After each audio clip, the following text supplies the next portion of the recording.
नमस्कार श्रोतागण। Hello हरदानी 91.2 FM Uttarakhand सामुदायिक रेडियो स्टेशन से मैं रश्मि सक्सेना ओपन यूनिवर्सिटी में स्पेशल बीएड में असिस्टेंट प्रोफेसर के पद पर कार्यरत हूँ। आज मेरे साथ पूजा शर्मा जी, जो कि मेरे ही विभाग में असिस्टेंट प्रोफेसर के पद पर कार्यरत हैं। आज हम दिव्यांग दिवस के उपलक्ष्य में आपसे कुछ बातें साझा करना चाहेंगे। नमस्कार श्रोतागण। नमस्कार। Thank you ma'am.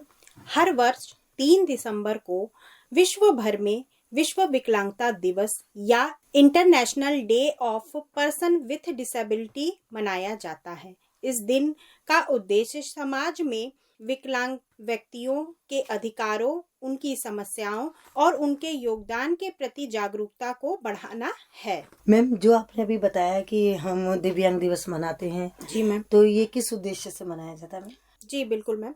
इसकी शुरुआत संयुक्त राष्ट्र द्वारा 1992 में की गई थी, ताकि विकलांग व्यक्तियों के अधिकारों को सुनिश्चित किया जा सके और उनके समावेशी विकास को प्रोत्साहित किया जा सके। इसके अगर उद्देश्यों पे हम ध्यान दें तो इसके उद्देश्य हैं जागरूकता अर्थात किस सेंस में, व्यक्ति जो विकलांग है या वो परिवार जिसके घर में कोई विकलांग है वो उनके अधिकारों के प्रति जागरूक हो, उनके टेक केयर के प्रति जागरूक हो और उन्हें कैसा वातावरण दे जिससे उनका विकास हो सके उसके प्रति जागरूक हो। और दूसरा शिक्षा इसका उद्देश्य होता है, क्योंकि हम सभी इस बात से अवगत हैं कि अगर समाज में कोई मूलभूत परिवर्तन करना है तो शिक्षा उसका एक द्वार है। तो शिक्षा के द्वारा हम उनको सशक्त बनाए ताकि समाज में वो एक अपना स्थान बना सके। उसके बाद समर्थन और समाज की में भागीदारी, मतलब इस उद्देश्य के तहत हम ये देख सकते हैं कि हम उनको किस तरीके से ऐसा बनाएं, ऐसा सशक्त करें शिक्षा और टेक्निक जानकारियों के द्वारा कि वह समाज में एक प्रतिष्ठित स्थान प्राप्त कर सके और समर्थन करें सारी प्रक्रियाओं का और बढ़ चढ़कर समाज में भागीदारी ले। फिर समाज में बदलाव भी इसका एक उद्देश्य होता है। पहले के समय में ऐसा होता था कि विकलांग व्यक्ति या जो पर्सन विथ डिसेबिलिटी है उनको दया भाव से देखा जाता था, परंतु अभी समाज में धीरे धीरे बदलाव हो रहा है। वो बदलाव इस सेंस में हो रहा है क्योंकि आज हम यह समझ चुके हैं कि हम और जो व्यक्ति पर्सन विथ डिसेबिलिटी है या जो डिसेबिलिटी के साथ जीवन अपना यापन कर रहा है वह भी हमारे कंधे से कंधा मिलाकर चल रहा है। उतनी ही प्रतिभा को विश्व के सामने दिख रही हैं और बहुत सी ऐसी प्रतिभाएं भी दिख रही हैं जो हमारे अंदर भी नहीं है। तो समाज में ये बदलाव हो रहा है, समाज में उनके प्रति नजरिए का बदलाव हो। तो बेसिकली इसका उद्देश्य है कि हम जागरूक हो, विकलांग व्यक्तियों में शिक्षा का बढ़ाव हो, समाज के एक सोच में परिवर्तन आए। ये मैम आपने बहुत अच्छा कहा कि जैसे हम लोग की पहले सोच थी कि ये दिव्यांग बच्चा ये कुछ नहीं कर सकता, जी पर ये सोच बहुत गलत थी। क्यों? क्योंकि उस परिवार के सदस्यों को कैसे वातावरण बनाना पड़ रहा है, कैसे उस बच्चे को वो हर चीज मोटिवेट कर रहे हैं, और फिर लोग आस पड़ोस के लोग उसे विकलांग बोल के उसे हर्ट करते हैं। पर ये चीज नहीं होनी चाहिए। हमें उसको सपोर्ट करना चाहिए, उसके पेरेंट्स को, उसके वातावरण को देना चाहिए, उसको उसके पेरेंट्स को अवेयर करना चाहिए। और आज के समय में बहुत अच्छी चीजें हैं कि हम लोग जागरूक हैं इस चीज को लेकर कि जो दिव्यांग है वो सब कुछ कर सकता है। दिव्यांग का मतलब ये है कि ईश्वर ने अगर उसे कहीं ना कहीं एक चीज खो दी है तो कुछ ना कुछ उसे दिव्य एक चीज दी है। कि ऐसे बच्चों का माइंड मैंने देखा बहुत ज्यादा शार्प होता है, हर चीज को कैचिंग पावर उनकी बहुत अच्छी होती है। जी पर मैंने देखा कि अब आजकल लोग अवेयर हैं तो उन लोगों पर कुछ ऐसे इंटीरियर एरिया हैं जहाँ उन्हें जागरूकता की कमी है। तो हमें भी मोटिवेशन के लिए उन एरियो को जागरूक करना पड़ेगा, उन लोगों को मोटिवेट करना पड़ेगा ताकि हम दिव्यांग बच्चों को भी शिक्षित करके उन्हें हर चीज प्रोवाइड कराएं। और इसके लिए हमारी सरकार भी बहुत ज्यादा अवेयर है। इस समय मैं देख रही हूँ हमारी सरकार इतनी योजनाएं चला रही है उनके लिए, हर चीज अवेयर है, हर चीज के लिए अवेयर है। तो ये बहुत अच्छा कहा। मैम, एक चीज मैं आपसे पूछना चाह रही हूँ, इसका जो दिव्यांग का जो आंकड़ा निकल के आता है वो हमारे देश में कितना होगा मैम, अगर एक लमसम देखा जाए तो? मैम वर्तमान में अगर सिर्फ भारत में देखें तो 2.68 करोड़ एक आंकड़ा तैयार किया गया है कि दिव्यांग व्यक्ति हमारे देश में है। और अगर विश्व के आधार पर हम देखें तो 1.3 बिलियन है, जो कि विश्व की पॉपुलेशन का 16% है। तो ये जो 3 दिसंबर हम सेलिब्रेट करते हैं, ये इसी आंकड़े के ही आधार पर ही कर रहे हैं, क्योंकि हमारे विश्व की 16% जनसंख्या जो है क्या है, वो दिव्यांग है। तो हम अपनी उस 16% जनसंख्या को एज अ मानव पावर बनाने के लिए ही इस दिन को मनाते हैं, ताकि वो जागरूक हो और शिक्षित हो सके। हाँ, एक कुछ स्पेशल डेज होते हैं जिसको हम लोग याद रखते हैं। जी तो मैम। इसी तरह से अगर दिव्यांग दिवस अच्छे से मनाया जाएगा तो लोग अवेयर होंगे, जी जानेंगे कि ये क्यों मनाया जा रहा है, किस लिए मनाया जाता है, किसके लिए। पर ये एक बहुत अच्छा मोटिवेशन है। जी मैम। इसी के तहत मैं ये आपको मैम बताना हाँ, चाहूंगी कि जैसे हर सरकारी योजनाएं क्या क्या चल रही हैं मैम, ये भी बताइएगा थोड़ा जी सा। मैम, जी मैम। अगर हम वर्तमान में भारत सरकार द्वारा कई योजनाएं चलाई जा रही हैं, जिसमें से प्रथम योजना है हमारा दिव्यांग भरण पोषण अनुदान योजना, जिसमें दिव्यांगों को पेंशन की व्यवस्था हमारी सरकार द्वारा किया गया है। अगर 20 और 21 का डाटा पे हम ध्यान दें तो 1345 लोगों को यह सुविधा दी जा चुकी है। बहुत अच्छा वर्क चल रहा है, इसका मतलब इसको आंकड़े को देखते हुए तो लगता है कि हर कोई मोटिवेशन भी है अच्छा और जागरूक भी है। जी मैम। और अगर सेकंड योजना पे ध्यान दें तो वो कृत्रिम अंग या सहायक उपकरण योजना है, जिसके तहत सरकार इन व्यक्तियों को जो पर्सन विथ डिसेबिलिटी हैं उनको उनके कृत्रिम अंग या सहायक उपकरण मुहैया कराती है, कम दामों में या तो फ्री। बहुत अच्छी योजना है ये भी। जब हम उन्हें हर चीज प्रोवाइड कराएंगे तो वो भी एक आगे अग्रसर बढ़ने के लिए जी मैम। काफी जिज्ञासु होंगे कि हमें भी आगे बढ़ना है और हमें हर एक के साथ कंधे से कंधा मिलाकर चलना है। मैम बहुत अच्छी चीज है।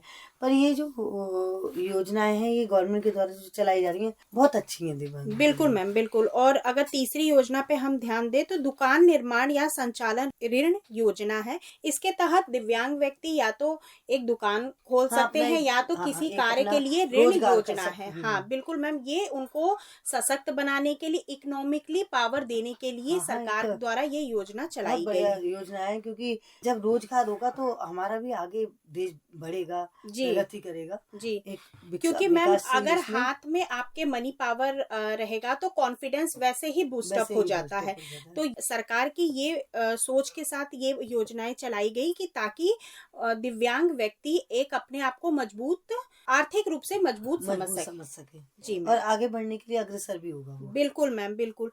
अगर इन सभी योजनाओं पे हम देखें तो 20 और 21 के डाटा के आधार पर हम देखें तो 28,406 ऐसे व्यक्ति हैं जो इन सेलेक्टेड योजनाओं से किसी से फायदा उठा रहे हैं, दिव्यांग व्यक्ति।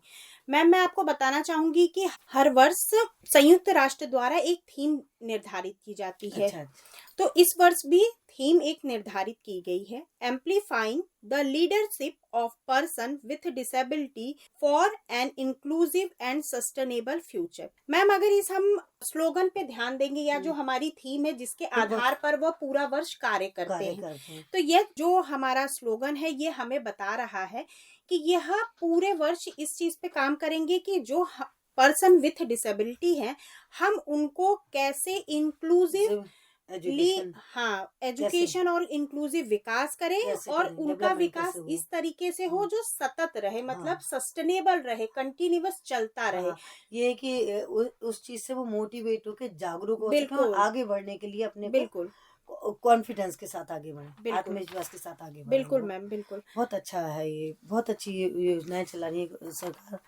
और हम लोग भी अब किसी न किसी तरह से हम लोग भी अवेयर होके उन लोगों को अवेयर। मैंने एक बेसिक आधारभूत जानकारी दे दी है।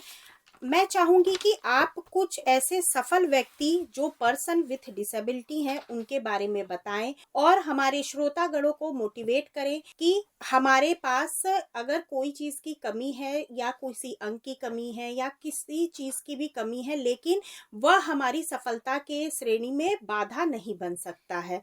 तो मैम मैं चाहूंगी कि अब आप उन कुछ सफल व्यक्तियों की जानकारी हमारे श्रोतागणों को दें। थैंक यू मैम, बहुत अच्छा सवाल किया आपने और बहुत अच्छा बोलने के लिए बोला आपने। कहा मुझसे कि ऐसी पर्सनालिटियों को आप डिफाइन करें ताकि उनसे मोटिवेट होके, उनसे बिल्कुल प्रेरणादायी मैम। होके वो आगे बढ़ सकें और अपनी जो बाधाएं आ रही हैं उनको बिल्कुल बाधाओं को दूर कर दें, उन्हें इग्नोर करके वो आगे बढ़ने के लिए बहुत अच्छा सवाल किया आपने मैम।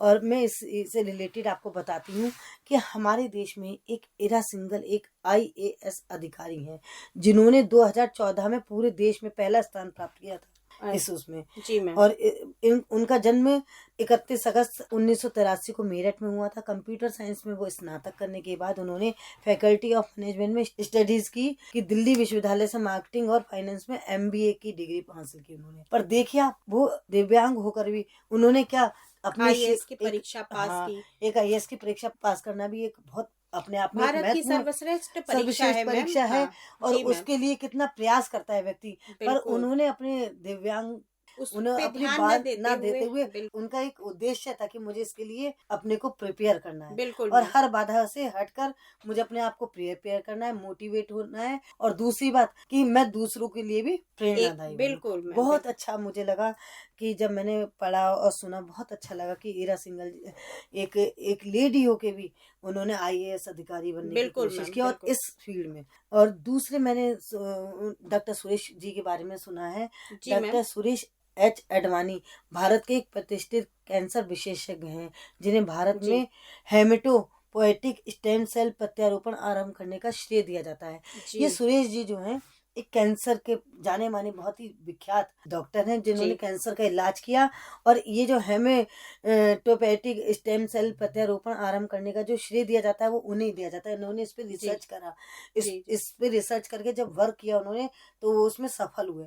और जब सफल हुए तो क्या हुआ, उन्हें पद्म विभूषण से सम्मानित किया गया अडवाणी जी को। तो एक अपने आप में एक अचीवमेंट बहुत बड़ी चीज होती है कि हम दिव्यांग हैं, हमें परेशानियां हैं, एक फिजिकल एक्टिविटीज में हमें परेशानी हो रही है, उसको इग्नोर करते हुए हम एक अच्छे उसमें सफलता प्राप्त करें कि अपने एक लोगों के लिए भी प्रेरणादायी है। और अपने एक जो हम लोगों को देख के मोटिवेट होते हैं ना, तो बहुत अच्छा लगता है कि हमें कि देखिए हमें एक प्रेरणा मिलती है कि देखिए वो इतने ऐसे होकर भी दिव्यांग होने के बाद भी वो पद्म विभूषण से सम्मानित किए गए। अपने आप में एक अचीवमेंट, बहुत बड़ा अचीवमेंट है ये मैम कि।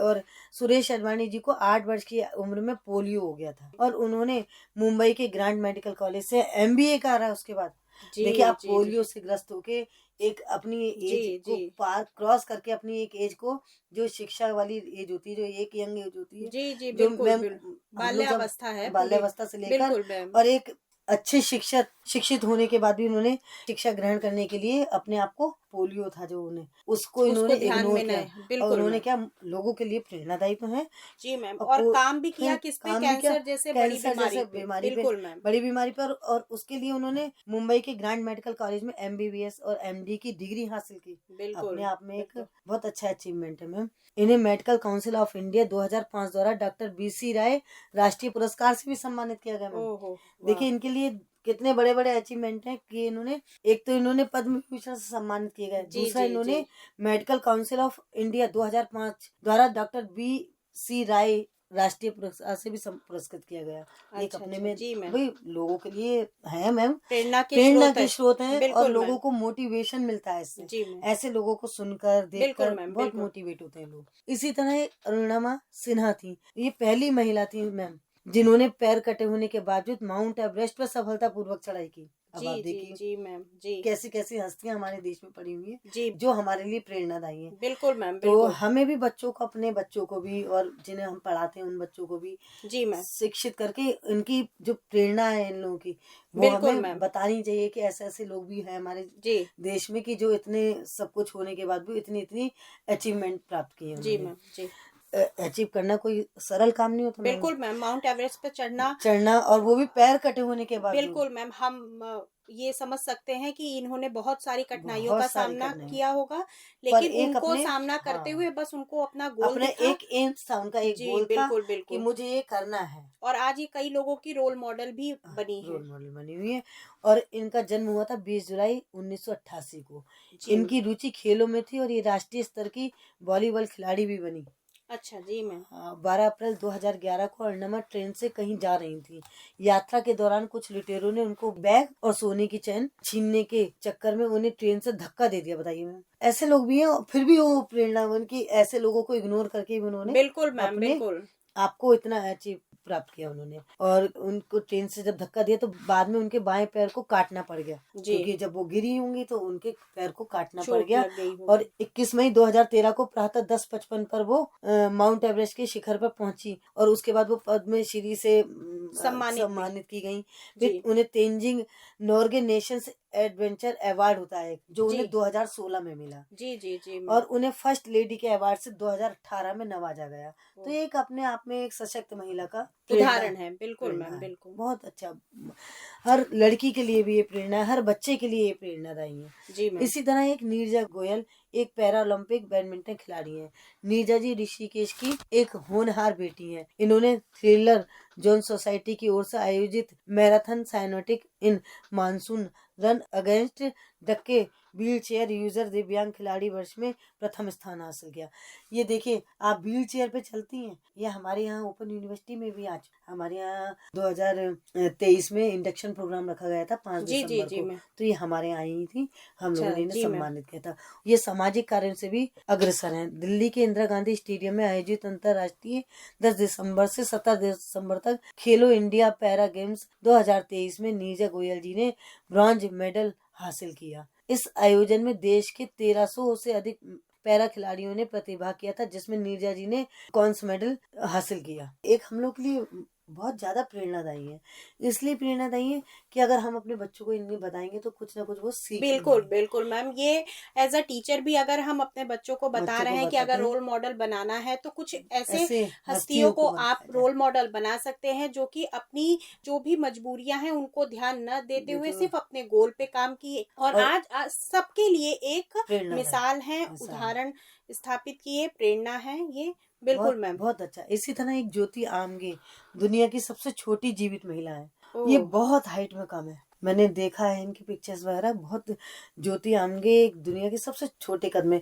और मैं शायद इमेजिन कर सकती हूँ कि जब छोटा कद होता है ना तो बहुत ज्यादा दिक्कतें आती हैं। लोग हंसी बनाते हैं, लोग चिढ़ाते हैं। बिल्कुल मतलब एक उन्हें परास करने की कोशिश की जाती है कि आप कुछ अपने डेली रूटीन के कार्यों में भी बहुत सारी बाधाएं आएंगी क्योंकि जब हमारे बच्चे छोटे होते हैं तो बहुत सारी बाधाएं आती हैं। वैसी ही बाधाएं इनके साथ पूरे जीवन चलने वाली है। तो पर इन्होंने इनको इग्नोर कर दिया कि मेरे लिए कोई बाधा नहीं है, जिन्हें गिनीज वर्ल्ड रिकॉर्ड्स द्वारा मान्यता प्राप्त है। एक अपने आप में एक अच्छा अचीवमेंट है ये कि ऊंचाई के बावजूद उन्होंने मनोरंजन उद्योग में बहुत कुछ हासिल किया। ज्योति को बौनापन नामक बीमारी है। इनको ये जो कद में छोटे थे, बौनापन नामक एक बीमारी है, उस बीमारी से ग्रस्त हैं और इन्होंने उत्पीड़न और भेदभाव का सामना करना पड़ा। इसी कद के कारण उन्हें उत्पीड़न और भेदभाव बिल्कुल करते हुए ये समाज है। इस समाज में हर तरह के लोग हैं। आपको मोटिवेट भी करेंगे, आपको परास्त भी करेंगे और आपको हर चीज से वो गिराने की कोशिश करेंगे। पर ऐसा नहीं है कि कुछ लोग अच्छे भी हैं। हर तरह का समाज में व्यक्ति है, पर इन्होंने अपनी चुनौतियों को अपनी ताकत बना लिया और एक अभिनेत्री टीवी व्यक्तित्व बन गई। टीवी में एक सीरियल्स वगैरह में आती हैं, कई प्रोग्रामों में आई हैं। उनकी कहानी लोगों को अपनी विशिष्टता को अपनाने और समाज की अपेक्षाओं से मुक्त होने के लिए प्रोत्साहित करती हैं। और सही बात है, हमारे अगर विशिष्टता है, हमारे अंदर हमारे अगर योग्यता है तो हम हर चीज को पीछे छोड़ जाएंगे। क्योंकि हमने जिस चीज को अचीव करने के लिए सोच रखा है, गोल बना रखा अपना, तो हम उसे हर चीज में जिज्ञासा अपनी उत्पन्न करते जाएंगे और हर चीज पीछे छोड़ते जाएंगे और अपने को प्रोत्साहित करते जाएंगे और आगे बढ़ते जाएंगे। मैम, ये कुछ ऐसी हस्तियां हैं जिनके बारे में मैंने आपको बताया। और भी अच्छी अच्छी बहुत हस्तियां हैं जिनको अगर हम सुने, पर हमारे पास आज समय कम है।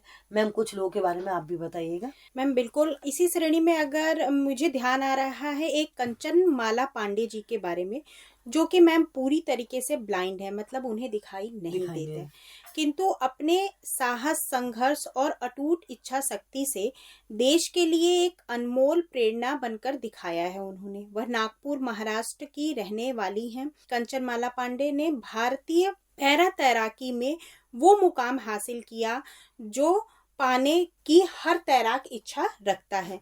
कंचन माला पांडे जी द्वारा 2017 में मैक्सिको में हुए वर्ल्ड पैरा स्विमिंग चैंपियनशिप में सिल्वर मेडल जीतकर इतिहास रचा है। तो मैम हम समझ सकते हैं कि जो कम्प्लीटली ब्लाइंड है उनके सर्वाइवल कितना कठिन होगा। बहुत कठिन होता है। लेकिन इन्होंने उन चीजों को ध्यान में न रखते हुए, एक मैंने जैसा बोला कि हर तैराक का एक ड्रीम होता है, वो उन्होंने उस ड्रीम को पूरा किया और बहुत सभी अपने के आप में लिए एक बहुत प्रेरणा का स्रोत बनी। और दूसरा नाम तो मुझे सुधा चंद्रा जी का ध्यान आ रहा है। हाँ, सुधा सुधा चंद्रा बहुत से अच्छी हम क्लासिकल डांसर है जी मैम, जी वो बिल्कुल मैम, बहुत बढ़िया उनके डांसर है। साथ एक एक्सीडेंट हुआ जिसमें वो अपना पैर गवा दी, बताइए, और एक पैर ना होने के बाद भी के इतनी बाद अच्छी भी क्लासिकल क्लासिकल डांस, डांसर हैं, बहुत जिसको बढ़िया। हम सभी जानते हैं, जो कि हमारे बोलने के लिए पहचान की मोहताज नहीं है। मैम मैं ये तो एक कुछ मशहूर हस्तियां थी। मैं चाहूंगी कि हमारे विश्वविद्यालय में भी 3 दिसंबर का आयोजन होता है, विश्व विकलांगता दिवस का आयोजन होता है, मैम हमारे यहाँ भी सेलिब्रेशन होता है उसका। तो उसके बारे में आप कुछ जानकारी दें। लास्ट ईयर मैंने ज्वाइन करा था, हमारे यहाँ वो हुआ था इंडक्शन प्रोग्राम, हम लोगों को स्पेशल बीएड में कराया जाता है।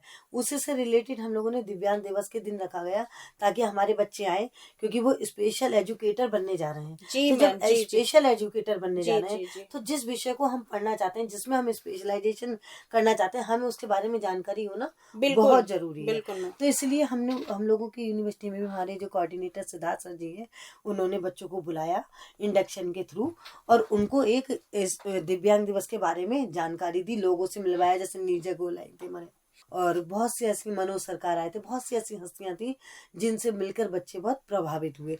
तो हम लोग भी ये डिसेबल डे मनाए जाते हैं हमारे यहाँ भी कॉलेज में, और विशिष्ट बीएड का जो विभाग है, वो हम लोग अपने विभाग के द्वारा ये प्रोग्राम कार्यक्रम का कार्यक्रम का संचालन होता है संचालन करते हैं, जी। जिससे हम डिसेबल पर्सन्स जो होते हैं उन्हें आमंत्रित करते हैं, उनकी सफलताओं के बारे में बच्चों को बताते हैं, जी जानकारी जी देते हैं कि आप इनके जीवन में संघर्ष करते हुए भी अपने कार्यों में कितनी सफलता हासिल की है उन्होंने, और सबके लिए प्रेरणाएं दे बने हैं। तो इस चीजों से हम लोग बच्चों को अवगत कराते हैं ताकि बच्चे मिलें और उनसे बातचीत करें जी और उनसे मोटिवेट हो, जी ताकि बच्चे भी आगे कुछ बढ़ने के लिए कोशिश करें और अपने एक स्पेशलाइजेशन के बारे में जानें कि जी जी ये हम जो बिल्कुल पढ़ रहे हैं उसकी जानकारी हमें पूर्ण होनी चाहिए। अगर पूर्ण जानकारी नहीं होगी तो हम बच्चों को कैसे बताएंगे और कैसे बिल्कुल मोटिवेट करेंगे। एक हमें जब पूर्ण जानकारी है तभी तो हम मोटिवेट कर सकते हैं, तभी हम लोगों को जागरूक कर सकते हैं।